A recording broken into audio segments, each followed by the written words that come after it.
Carburetor Valit at home today. I'm just doing an unboxing video of some products I received from Slims on Friday. I think it came towards the afternoon on Friday. I was out working. Wanted to take it down the detailing shop this morning, but forgot to take it with me, put it in a different car, forgot to put it in the boot. Not only that, it's much warmer here today, a bit of a cold day out today, so I'm going to do it at home instead. So I'll get right on with it. So Slims detailing, I use them a lot for majority of my products. Again, packaging from Slims is excellent. Of all the things that I've ever ordered from Slims, I cannot recall one time where I've had anything damaged or spilt or split, so that's good.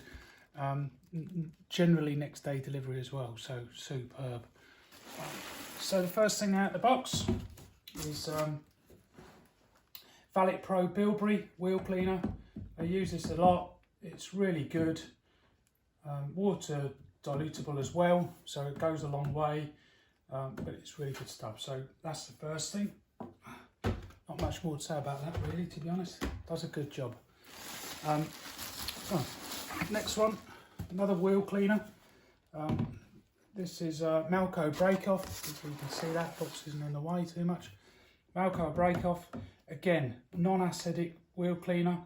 I think you can dilute it, but it doesn't work as well. So I never dilute it, and I think they recommend that you leave it undiluted.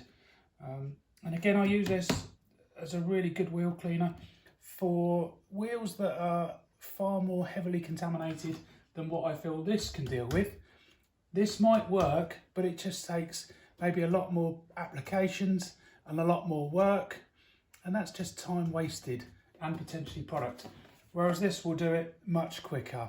So that's where I use that, and I don't know which one I'm going to use until I start doing it really, to be honest, or look at the wheel.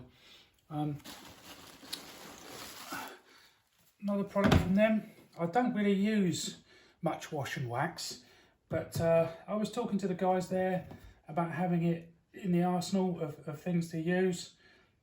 It's probably handy on my own vehicles.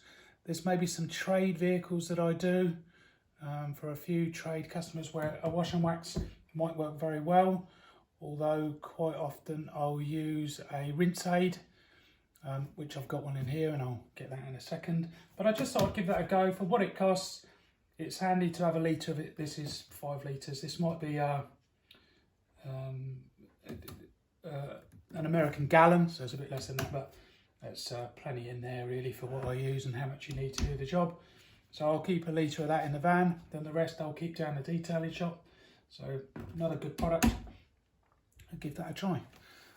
Brings me on to the next thing. What we got here? Yeah.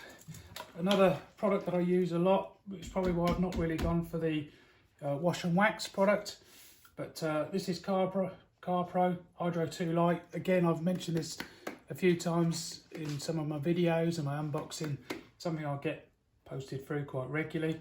Always buying these bigger bottles. It's a little bit cheaper, not much, but it's just more convenient. It saves me ordering it quite so often and risking the chance of running out of a product, which I just don't like doing. Don't think it's happened to me. So like I said, I don't normally use this because I tend to find this is a really good product, and it will continue to be. Hydro 2 Lite, excellent product, really like it. Good stuff. And they always send you a trigger spray. I don't actually use these trigger sprays. I use the trigger sprays that I prefer, and they're all the same, and my trigger sprays are matched to the product that I'm using, so I probably won't use the spray, but I'll keep it handy anyway. Flexi pads, a 3-inch polishing ball. I got one of these about 2-3 weeks ago from Slims. I did an unboxing video. This was in it amongst other things, and then partway through the video the camera fell off the stand that it's on now, and I was so far into the video I didn't want to start again, and so that's why you didn't see that one, but I've got another one here. So really good tool for the arsenal. It says for wheel polishing, but really I was thinking of exhaust tips. maybe for wheels, I'm not sure yet. I just thought it would be a handy thing to have, so I bought one.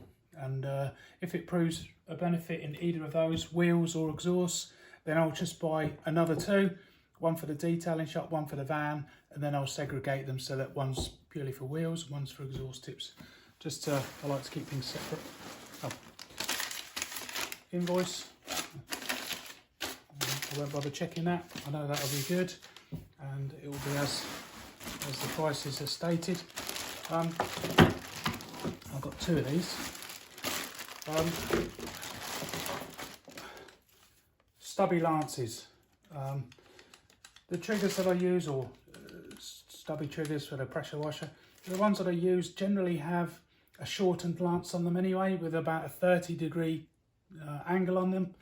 And I find them work really well. I've had them custom made to suit what I needed, and they're really good. Generally, it allows you to use two hands, so less fatigue. They are kinked, so that allows me to get up into arches, nooks and crannies, door shuts, engine bays, things like that, where you need a little bit of angle to allow you to do the job better. I think it was last week, the week before, I can't remember now. Hose burst partway through a job. Never had that happen before. Didn't have a spare hose on me. Makeshift repair, turn the pressure down on the cransel, duct tape, a couple of Jubilees, got me through the job. So that was rescued. That day ordered two new hoses, one to replace the one that was no good, it's already in the bin, and another one to keep in the van as a spare. I won't keep one at the detailing shop, because generally if I'm at the detailing shop then my van is with me and there'll be one in it if need be, but vice versa, if I'm out in the van I haven't got one at the detailing shop that I'll just go and get, so best to keep it in the van, which then made me think that what would happen if my lance broke? I only carry one in the van, there's always another one at the detailing shop, same brand as the one in the van, Cransel, just makes things easier, and a good brand, good product anyway. So I decided that I would buy another trigger. And I saw these advertised with Slims. It was a new product to them that they've just got in. I spoke to the chaps and they tell me all about them. And I thought, you know what, I'm going to give one of these a go. Not one, two. Again, detailing shop, one in the van. So I got one of these. I thought it would be handy to have in the van as a backup, so that if, for instance, my lance that I presently use broke, or the trigger, however you want to put it, broke, got run over, dropped it, seized, whatever it may be, at least I would have this as a backup. But also this comes with an adapter of some sort. No idea what that is for.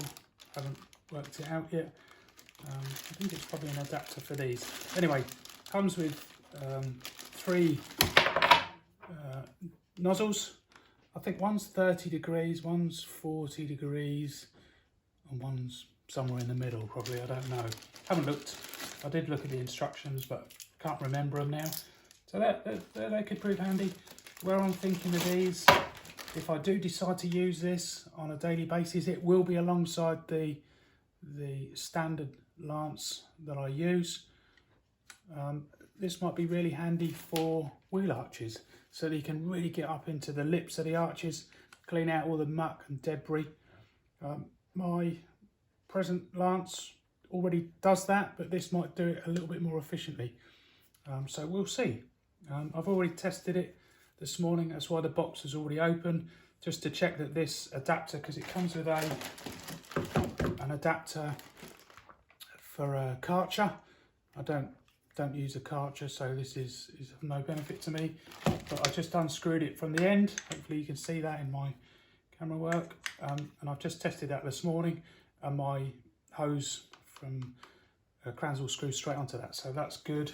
So I can just leave that straight in the van as it is, kind of forget about it for now, because as I had said, I am happy with what I already use, but this is a good backup in case anything goes wrong.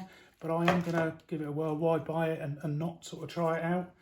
There seems to be a bit of a fad for these on YouTube, and people are raving about them. You know, it's the only lance you'll ever use, and how did he not cope without it before? So we'll see.